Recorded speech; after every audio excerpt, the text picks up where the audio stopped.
you could tell a lot of people did not expect, what I was gonna do. So there was a lot of eyes open, surprised, like, yo, like, I'm the GOAT with the iron, like the cover of Fight Night. Like, like everybody's like, oh, what?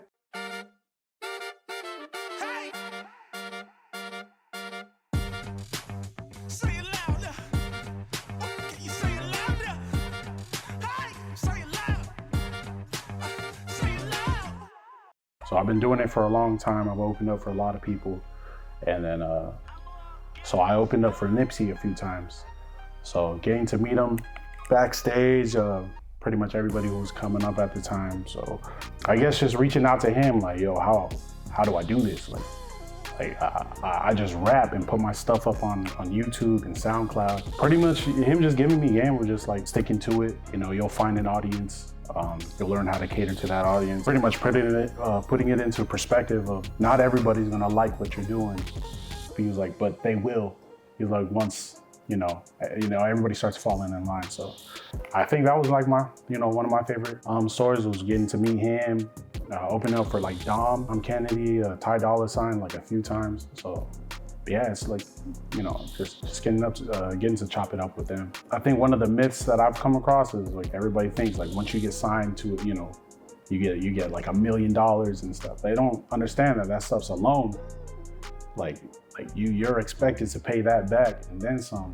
So when they see like, oh, why are these people disgruntled about their contracts or whatever, they don't know, what they're reading. They get put $100K put in front of them, and that's like their first time, getting some money, and they're ready to sign everything away. So just learning how to read that, thinking this shit's easy, like it's not. Like me, I'm really big on like what I say, in my music, and like I make sure that when I write, I can stand behind it, years later, and then even understand that, yeah, I may have like spit a lyric at that, that one point in time, but I know why I did it.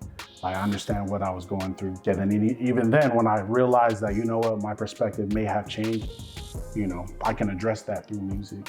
A third myth, man, there's a lot. The whole thing with like ghostwriters.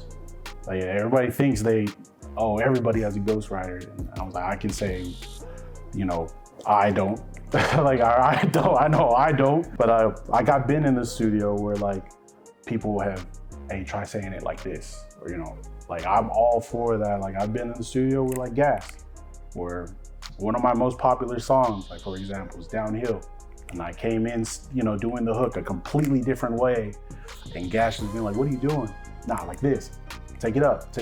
And then that set the tone really for that, my track, because it's an instrumental and it goes straight into the hook, and that like sets a whole tone. So yeah, being a student of hip hop, like I can say that almost all of my favorite rappers are all, Black, and it's just that whole, I guess, that swag, that lifestyle of being a part of hip hop, but being an MC in hip hop. It had its, ups and downs where people weren't gonna give me the chance. They've never heard me spit before, even with the battle rap. Like I came in, like, look at this dude with his hat backwards and looks like he's at a rock concert type of thing.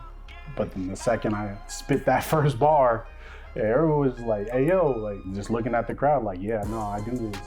Like, there's a reason why when I battle, I say I rap. Like I really do this. But just making that space of like knowing where I fit, not trying to overstep. I don't step on nobody's toes, You don't ever hear me dissing anybody. I kind of just speak my truth.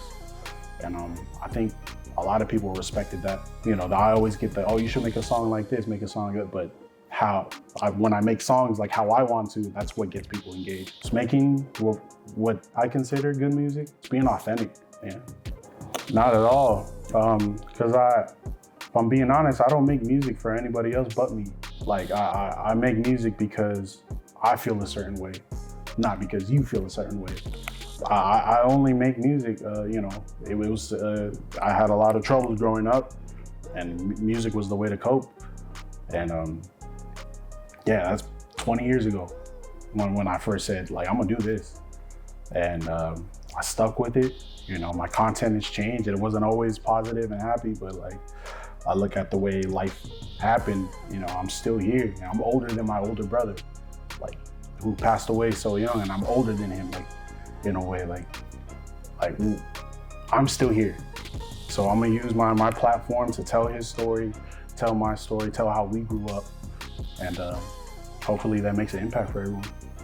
So I'm a part of THT, the home team. So it's Chuck Benji, me, THT Cyrus, Nipsey, your boy AC and Chef Pants, and these guys grew up together. And I'm like, you know, like the stepbrother who kind of just showed up type of thing. So when they're all together, they just start riffing and like they know each other, like since they were young. So I would have to say Nipsey. Like, that dude does not know how to stop. Like, it's as simple as we're in the group chat and somebody says something and he'll rap and he'll be like, nah, I'm gonna hold this one and I'm gonna bring it up in real life. Yeah, Mag is probably the funniest dude.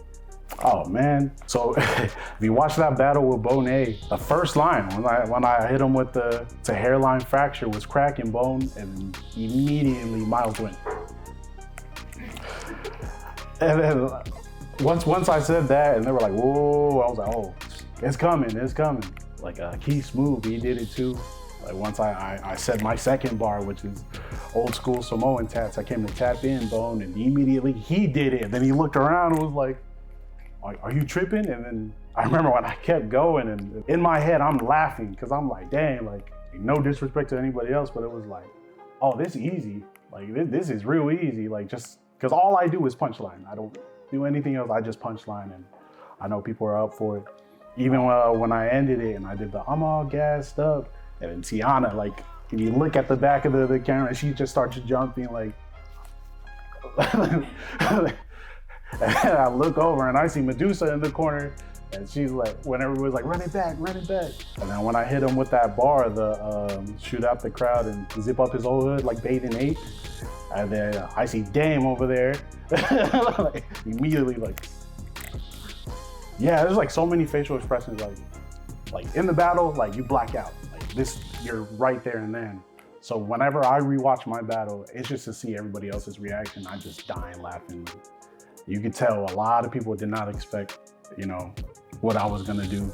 So there was a lot of eyes open, surprised, like, yo, like, I'm the GOAT with the iron, like the cover of Fight Night, like, like everybody's like, oh, what? So yeah, no, that was cool. But one thing I would yell out, like, so the whole world can hear you, probably I rap. Like, I really do this. Like, 20 years, about to be 21 years of writing and penmanship. Like I really rap. Like, I fucking rap. So, yeah, that'd be it. My name is THT Cyrus, and I rap.